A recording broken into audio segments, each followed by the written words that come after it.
অবিনাশবাবু বললেন, ও ছাদে উঠেছিল আপনাকে ধাক্কা দিয়ে ফেলে দিয়ে বাজিটা জেতার জন্য। ও এ তল্লাটের নাম করা গুন্ডা। শেষ ঘুড়িটা ওর কোনো স্যাঙাতের হাতে দিয়ে এখানে এসেছিল। তারপর আপনাকে দেখে ওর এ অবস্থা হলো কেন? অবিনাশবাবু কয়েক মুহূর্ত চুপ করে থেকে ঘুড়ির লাটাই ফটিকবাবুর হাতে ধরিয়ে দিয়ে বললেন, 5 বছর আগে এই বিশ্বকর্মা পুজোর বিকেলে এই ঘুড়িটা দিয়েই ওর সঙ্গে শেষ লড়াই হওয়ার কথা ছিল আমার। ওর বাজির ফাঁদে পড়ে গিয়েছিলাম আমি।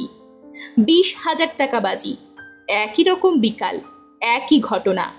প্রথমে আমি ওর ঘুড়ি কাটলাম, তারপর ও আমার। ছাদের কিনারে দাঁড়িয়ে আমি যখন এই দ্বিতীয় ঘুড়িতে সুতো বাঁধতে যাচ্ছি, তখন পিছন থেকে ছাদে উঠে এসেছিল খাদু মল্লিক। আমি ওর উপস্থিতি টের পাইনি। আর তারপর থেমে গেলেন অবিনাশবাবু।